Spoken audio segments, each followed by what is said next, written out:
Hi, I'm Cathy Thomas. Art Ortiz, executive chef at Skyloft in Laguna Beach, knows his way around smoked meats and burgers, but he's also adept at preparing seafood. Here's a look at his tasty lobster bake. Welcome, Chef. You're going to start with some dirty rice? Yes, it's the deepest, cleanest flavored rice you're going to cook. I can hardly wait. Let's get started. First, we're going to go ahead and julienne some andouille sausage. This is where we're going to get most of our flavor. And it's already fully cooked, isn't it? It is all fully cooked. Start off with a little bit of oil. What kind of oil are you using? This is canola. Throw your andouille sausages in there. We also have peppers. Just bell peppers. Actually, there's a couple of poblanos in there with the green. Ah, nice. It's very, very important that these are the first two items that go in. We have some shallots as well too. You can see this is almost like the Holy Trinity, if you will. Black beans and pinto beans. Can I make this rice ahead, Chef, or do I have to do it at the last minute? It's best to do it ahead of time. That way you could eat more. You can taste it and eat it more than anybody else, because it's going to be gone. We're going to actually add a little bit of spinach to it. And you've left some stem on there. You're not worried about that? Not worried about it. Dirty and clean. All right. Once that's all cooking down, a little bit of chicken stock. Once you put the stock in here, you want to reduce it down by, I would say, a half. So you want to see all your ingredients kind of surface. And you're going to add some rice. What kind of rice? This is jasmine rice. And you just cook that off? The key is to cook it off ahead of time, and then you can lay it on a sheet tray like this and cool it to room temperature. Yeah. And tell me about that seasoning mix. This is a seasoning that we actually use at a restaurant for our ribs and our barbecue.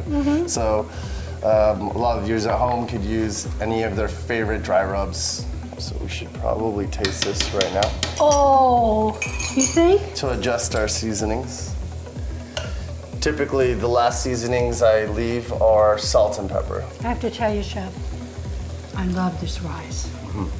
I think it's going on my 10 things to eat before I die list. We can actually turn it off.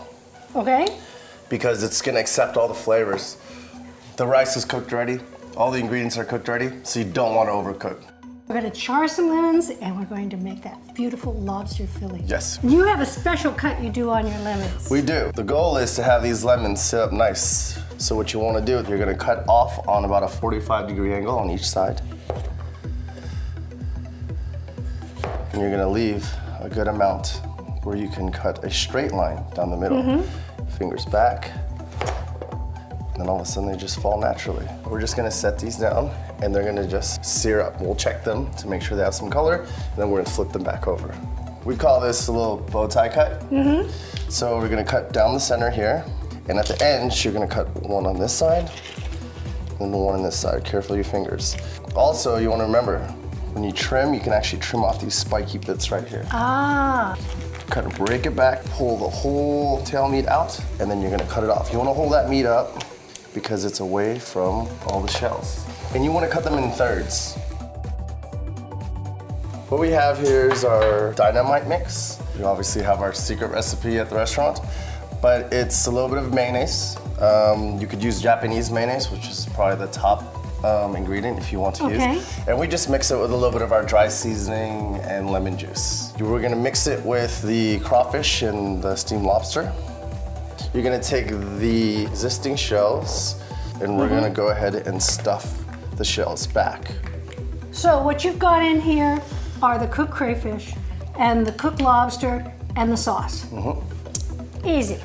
And they go into like a 375-degree oven. You're gonna do them for about 15 to 20 minutes. You wanna make sure they're at an internal temperature of 145 degrees. 145 degrees. Yes. So here's your dynamite sauce. You're gonna put a generous portion on top. And look at how beautiful the shells are now. Yes, they've gained their lobster color.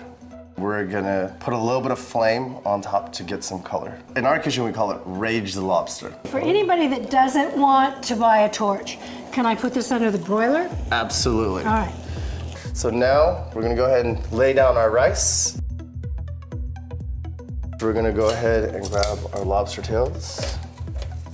Everybody gets the lobster, and everybody fights over rice. And did I see you had some microgreens? Yes, we do. All right. And you just wanna let them fall how they wanna fall. Just gorgeous. Thank you so much. Thank you. I'm gonna make this for company. You should. Yeah. They'll be better happy. yet, I'll take them to Skyloft. Yes, you should. Yeah. Do both.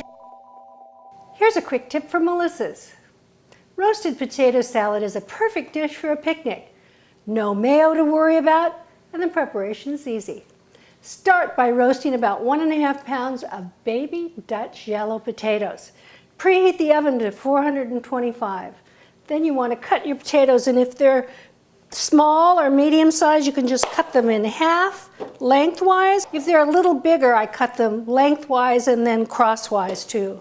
And then they go on to a rimmed baking sheet along with 1.5 to 2 tablespoons of extra virgin olive oil. And I'm making sure that they're arranged in a single layer.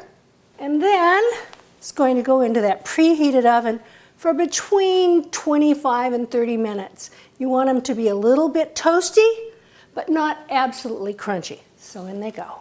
Meanwhile, let's make the vinaigrette. We have about 4 tablespoons or 4.5 tablespoons of extra virgin olive oil. I'm going to add a tablespoon of balsamic vinegar, a couple of teaspoons of red wine vinegar, and to help it emulsify, a couple of carefully measured teaspoons of Dijon mustard, a good pinch kosher salt, and a little freshly ground black pepper. So here are our beautiful baby Dutch yellow potatoes. And this works better if they're a little warm when you do this because it helps them absorb the vinaigrette. Now that vinaigrette,